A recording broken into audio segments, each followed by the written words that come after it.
Okay. Hello, everybody. Bom dia. So, I'm going to start by briefly introducing my background. So, my background is from the social sciences. I finished with a PhD in sociology from the University of Cambridge. But my first degrees were in communication with a minor in psychology. And from my third year of university, I've been focusing on science communication, looking at science communication research in a variety of different areas. So starting with looking at public engagement with biotechnology, including media coverage of biotechnology in 2001, and then my early publications were in this area of science journalism and public engagement with biotechnology. And then more recently,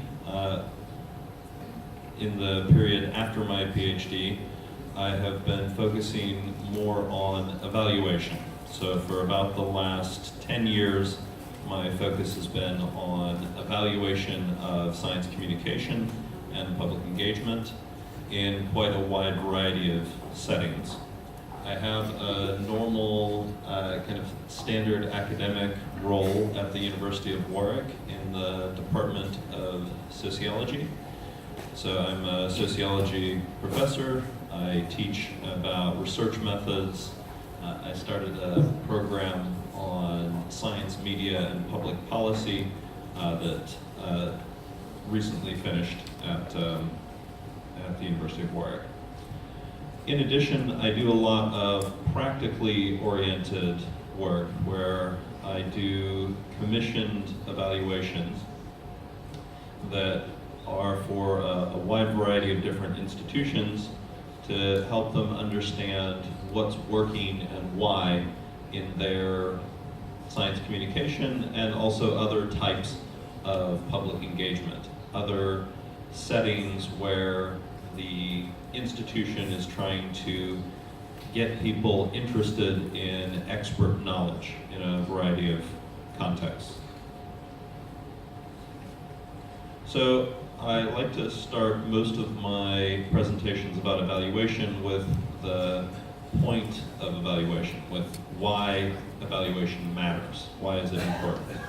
And the first reason actually came up in the last session, which is it's very important to gain an understanding of your audience, to understand the people that you're trying to reach. And formative evaluation, evaluation before you design the kind of final version of your program or activity, is a very important step for developing high quality science communication. And you can use information about your audiences, about the people that you're trying to reach or that are already attending, in order to design more effective programs. So the other very important role for evaluation is to understand whether you are achieving your objectives. So whether you are achieving what you started, what you set out to when you were designing a science communication activity. And then most importantly, to know why. Why is something working or not working? And then you use that information in order to make your science communication better, in order to make the activities more effective. So for me, the most important characteristic of evaluation is a commitment to changing, to making things better, to recognizing that the way that we do things now is provisional and could be made better, and we use evaluation in order to point the way, in order to show us how to make things better. So in this talk, I'm going to start by presenting an example to show why evaluation matters, why it's so important, using a form of science communication called science festivals. Science festivals are where you have a kind of temporary set of activities where people are brought together to have a variety of different types of science communication activities. Often these involve universities and practicing researchers, as well as some professional science communicators. So this type of science communication has been increasingly important. The number of science festivals around the world is going up each year. And these are the kind of defining characteristics of science festivals, that they are designed to be temporary, which means that they can have a lot of volunteer support from researchers, and they can be organized to be quite intensive as activities. And I've done a lot of evaluations of science festivals and found that people tend to enjoy them. The people attending science festivals tend to like them very much. But the purpose of these kinds of science events is to expand the audience for science. That's the objective. And so one of the questions that I have looked at with evaluations is to understand, is this really happening? Are these science events reaching out to new audiences, or are they simply reinforcing the interest of people who are already very interested? So this research question, this evaluation question of are science festivals attracting a more diverse audience for science, are they expanding the audience for science, was addressed in a recent journal article that I wrote, co-authored. And I think this shows why evaluation, systematic evaluation, is so important. So this paper drew together evaluations from 3 different science festivals in the UK, in the United Kingdom. And the data from these different science festivals was collected using survey methods. There was intercept surveys when people were at the festivals.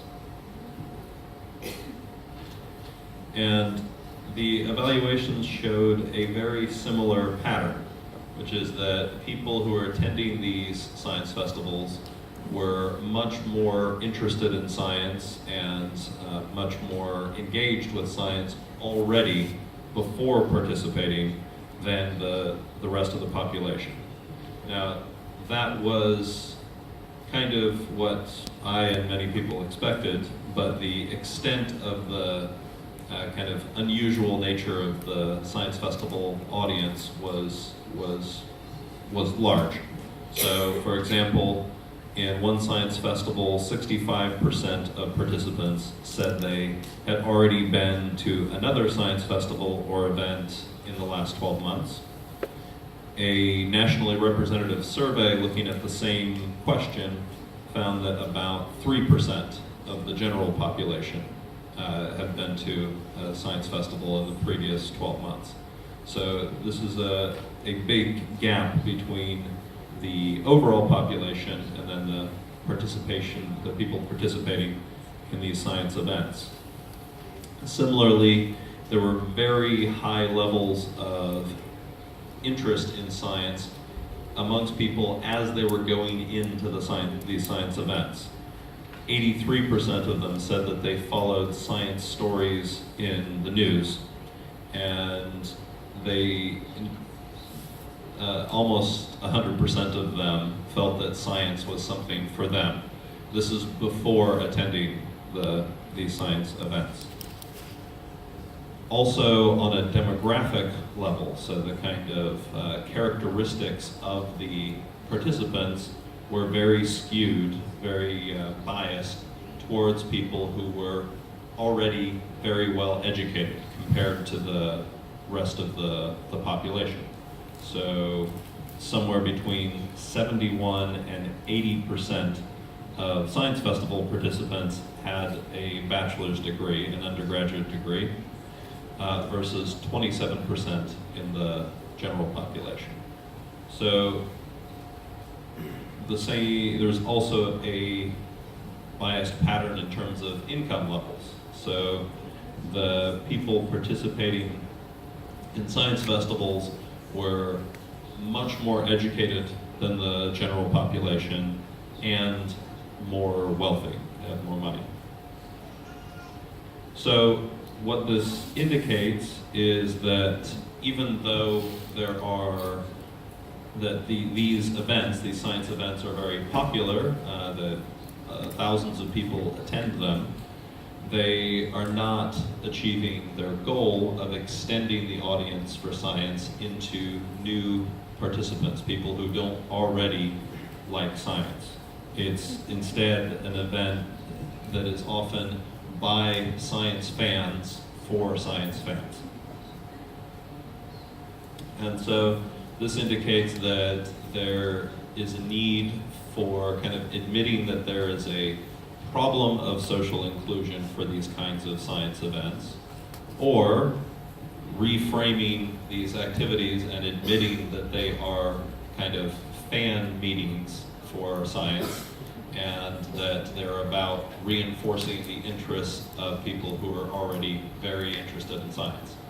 One of those two things should happen, and I would advocate in favor of making these events more inclusive, so being more aggressive in trying to reach out beyond the kind of universities and science centers and the existing audiences, and as some science festivals have started to do, maybe even holding events where people are, for example, in a mall or other kinds of community locations, rather than where the scientists are, like in laboratories or universities where people are not used to attending.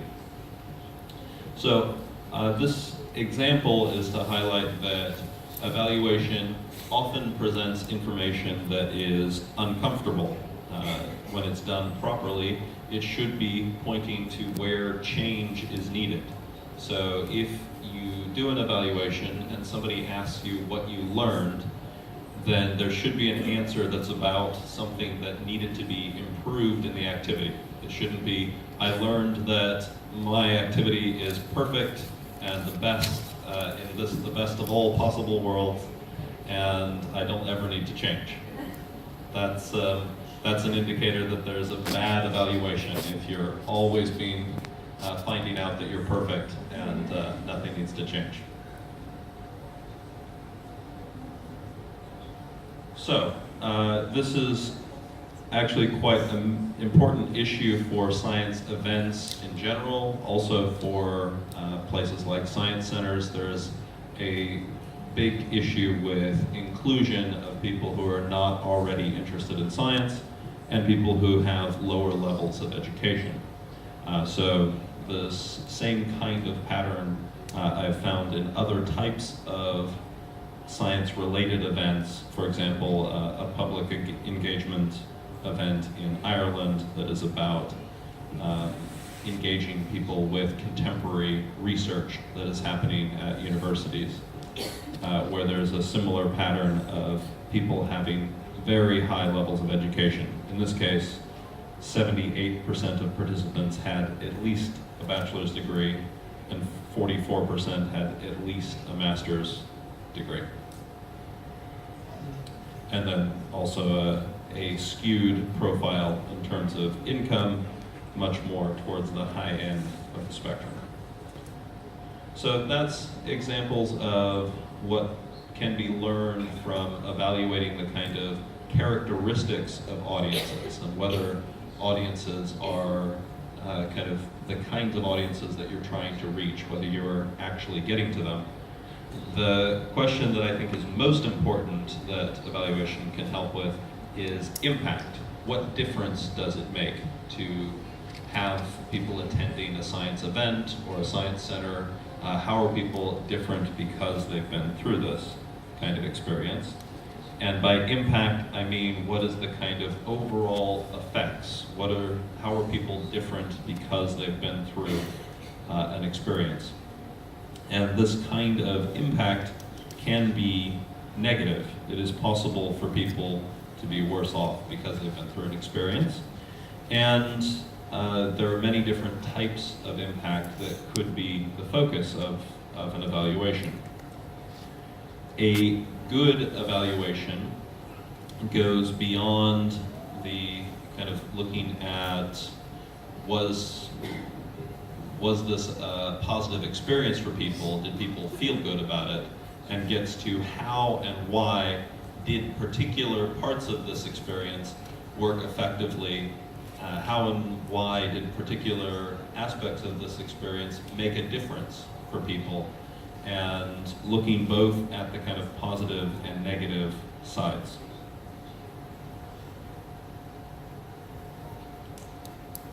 So, for example, if you're looking at impact evaluation, you might be able to see the kind of change in how people were thinking about the kind of main focus of the activity. How have people changed because they've been through this activity? Oops. So now for the rest of the presentation, I'm going to focus on a particular example, which is from my current project, which is funded by the European government. It's called Perform.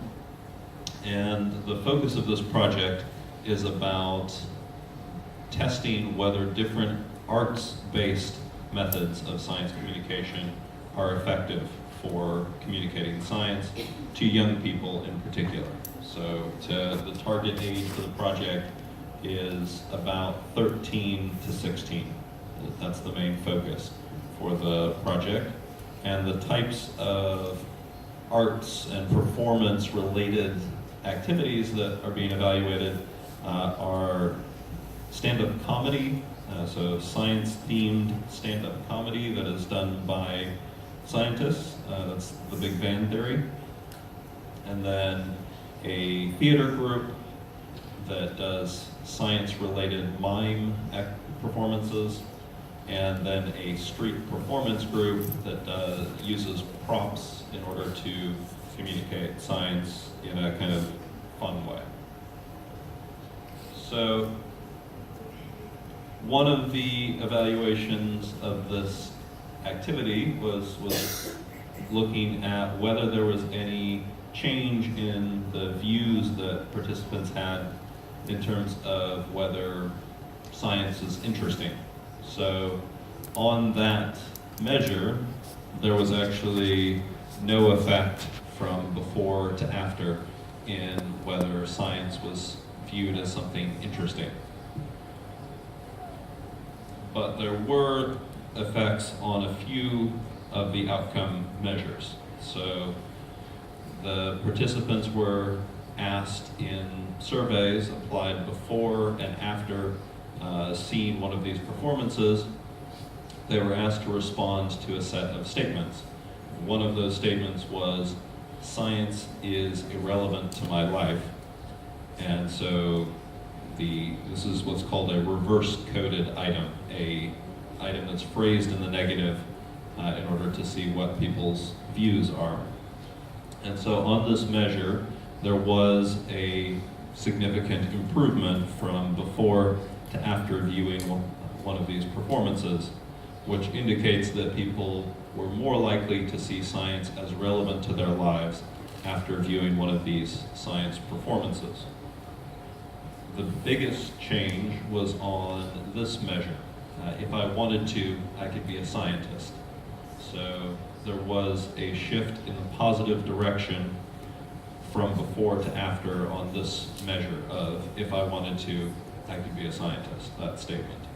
So this indicates that the performance, the science performance, made these young people feel more like they could be a scientist. And the explanation that we think is most likely for this is that, particularly for the stand-up comedy group, these are young scientists who are showing that science is not the kind of, that scientists are not necessarily the stereotype of the old man with the white hair in white lab coats, but showing that they can be diverse and cool, for example.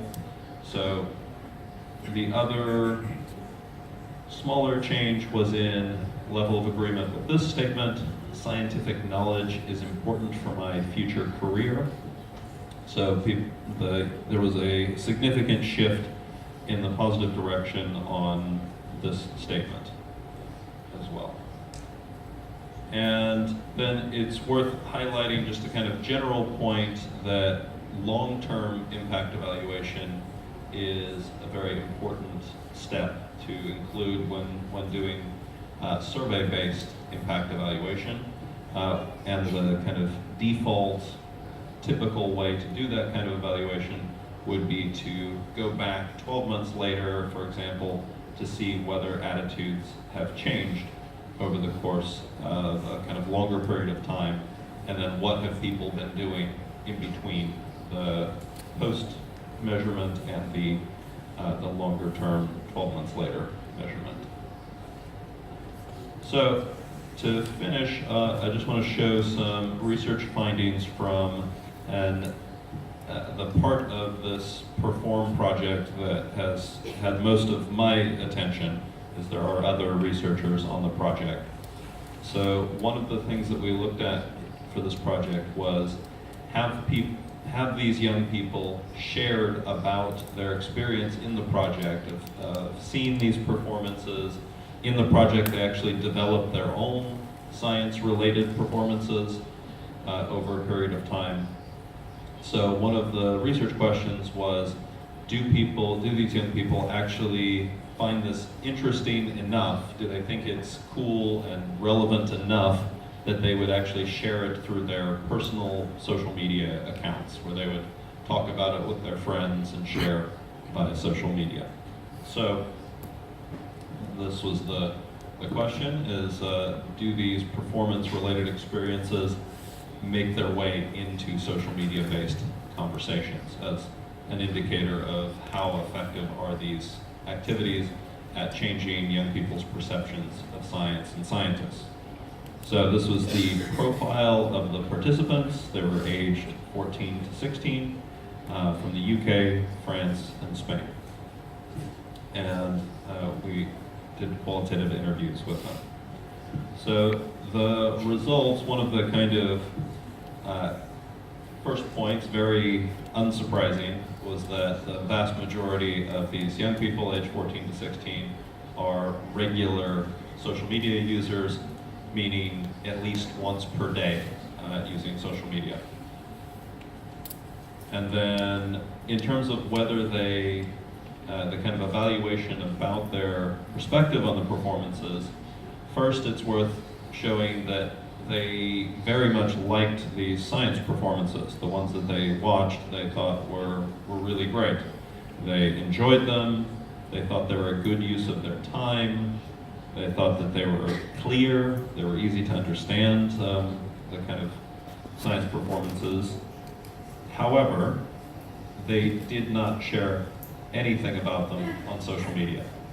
So when it came to social media, the experiences kind of stopped there. And the reason is quite interesting. It's because they, for a couple of reasons. The main one is that they associated these science performances with school. So because science was linked to school, and they still noticed that these performances were about science. So even though they enjoyed the experiences, they thought they were a good use of time, they did not share them because they were still seen as a school thing, and school things should not be shared on social media if you want to maintain your social status and not be seen as a nerd. So these are some revealing comments. One was, one person said no, they didn't share about the performances, but they would have if they'd been required to as an assignment in school. And another person mentioned that their only use of social media to communicate about the project was to say that she was not going to be able to attend one of the performances, just to let her friends know she wasn't coming.